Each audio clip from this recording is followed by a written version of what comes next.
Bonjour à tous, c'est Rémi, et laissez-moi vous raconter cette folle histoire de frère Antoine, l'ermite de Roquebrune. Les gens, ils souffrent beaucoup de solitude, hein. Beaucoup de gens me disent comment faites-vous. La solitude ne vous pèse pas, vous ennuyez pas. L'ennui il est toujours volontaire. C'est dans la Bible ça. Il vient de ce qu'on a comparé notre situation à une autre et préféré l'autre. Si on dit ce qui arrive maintenant, c'est exactement ce qui me convient. Donc commençons par le début. Pour aller voir frère Antoine, il faut déjà se taper une bonne randonnée dans la forêt qui vous prendra à peu près 1 heure si vous êtes motivé, et vous arriverez devant la grotte de frère Antoine. Me couper la tête, qu'est-ce qu'en conclure un l'enquête sur les 7 milliards de terriens. Ça n'en fait jamais qu'un de moins. Ah, ah, ah, mais vraiment. Tel qu'il est ce monde est charmant.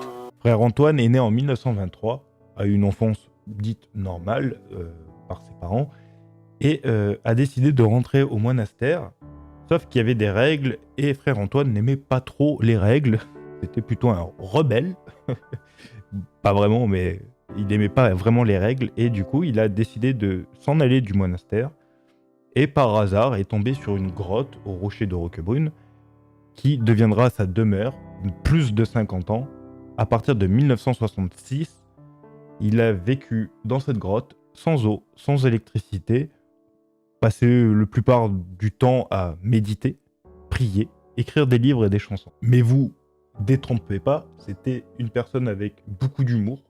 J'ai pu le rencontrer, moi, quand j'avais 15 ans, avec mon papa, qui l'avait déjà rencontré quand lui, il était jeune. On est allé, on pensait qu'il y était plus, et il y était. Et tout au long du chemin, il y avait des petites blagues un peu de partout. Je me souviendrai toujours de cette grande pierre par terre, avec un papier où il y a marqué « Ici repose » et une pierre posée dessus. Et quand on levait la pierre, il y avait marqué « Une grosse pierre ». Donc ici repose une grosse pierre. Voilà, c'était l'humour de frère Antoine, mais plutôt rigolo quand vous venez de vous taper une bonne petite rando. Ben, au monastère, on vous apprend à aimer ce qui arrive. Lorsqu'il arrive, quoi que ce soit, et quand je suis seul, je suis content d'être seul. Quand il y a du monde, je suis content du monde. On ne peut pas souffrir de quoi que ce soit. Il y a plein de gens qui dépriment, hein. Oui. Le mal n'est un mal que si on le prend mal. Mais on n'est pas obligé de mal prendre. Pareil, si vous vouliez le rencontrer, fallait aller devant sa grotte, toquer, il disait « Entrez ».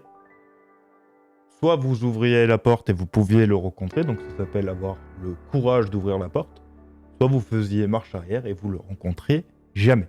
Mais c'était quelqu'un avec un grand cœur, beaucoup d'humour, et dans mes souvenirs, c'était quelqu'un de très très gentil. Oui, on ne devrait pas se tracasser jamais. On devrait être dans un état de paix éternelle. Éternelle. Il n'y a pas de raison de se casser la tête. C'est une de mes premières chansons, ça. Y a pas, y a pas, y a pas de raison de se casser la tête. Y a pas, y a pas, y a pas de raison de se faire du tracas. Je suis bien par tous les temps, le soleil et les averses. Je suis bien par tous les temps, c'est le bon Dieu qui me berce.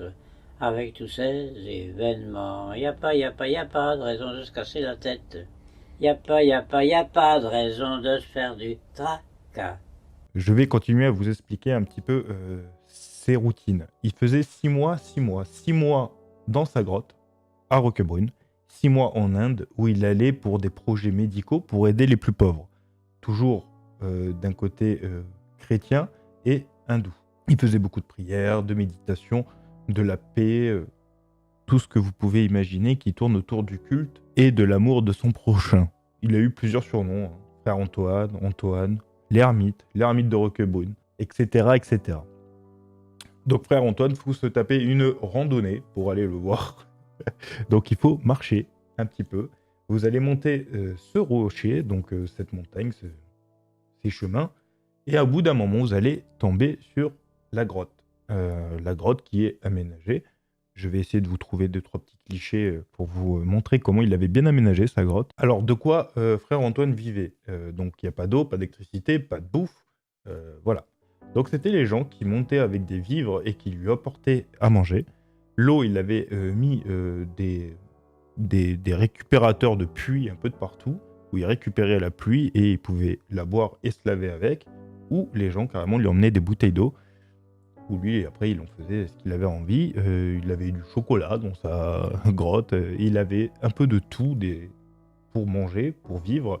Les gens adoraient Frère Antoine, et je dis bien l'adorer car il nous a quittés. Frère Antoine est décédé le 22 octobre 2021, donc c'est il n'y a pas si longtemps que ça, et il est mort à l'âge de 98 ans.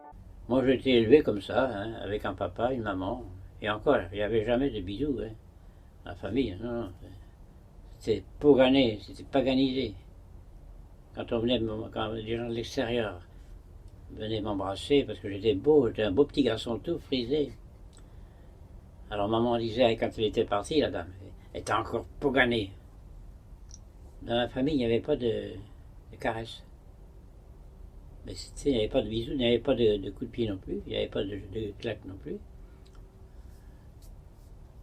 C'est l'affectif. L'affectif et l'affection. L'affection, d'après le dictionnaire, c'est une maladie. Affection cutanée, affection cardiaque, affection canine, affection féline. C'est bien pour l'enfant. C'est même presque obligatoire.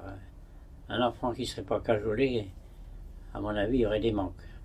Vous alliez voir Frère Antoine, vous saviez que vous alliez passer un bon moment, car c'était quelqu'un de très gentil et d'agréable, qui avait toujours le sourire et toujours un petit mot pour faire rire.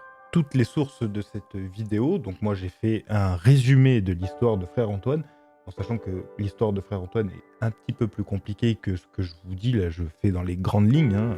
Une personne qui est allée dans un monastère, suivre des règles ça lui a pas trop plu, il a décidé de partir, il est tombé par hasard sur cette grotte, il y a vécu pendant plus de 50 ans. Il faisait des voyages en Inde pour aider les plus pauvres, médicalement parlant, ou même juste pour y aller en histoire de paix, faire des prières, être avec les plus pauvres. C'était ce qui l'animait, et c'est ce qu'on pourra retenir de Frère Antoine, quelqu'un de gentil avec un énorme cœur. Ah ben, on me sortira certainement pour me faire incinérer. D'abord, je vais plus me faire incinérer. Je vais changer d'avis. Faire torréfier à 100 médias. C'était Rémi, j'espère que cette histoire vous aura plu. N'hésitez pas à me faire des retours si vous voulez peut-être plus en savoir sur Frère Antoine. Je me ferai un plaisir, même peut-être d'aller sur place et essayer de vous prendre des vidéos de là-bas directement. Mais je pense qu'avec Internet, avec un petit peu de recherche, vous pourrez avoir toutes les informations en plus que vous souhaitez. Voilà, c'était une petite histoire plutôt sympa. Si vous voulez d'autres histoires, n'hésitez pas à me le dire en commentaire et on essaiera de voir si l'histoire est pertinente et que ça soit quelqu'un qui sort du commun. Pourquoi pas. C'était Rémi, je vous dis à très bientôt, portez-vous bien. Ciao, ciao. Lâchez les tétons de ma nourrice, mon Dieu, comment donc l'ai-je fait? Ce ne fut pas un sacrifice, ni un renoncement parfait. Lâchez les tétons de ma nourrice, mon Dieu, comment donc l'ai-je fait? C'est quand j'ai trouvé de la saucisse et du lard au fond du buffet.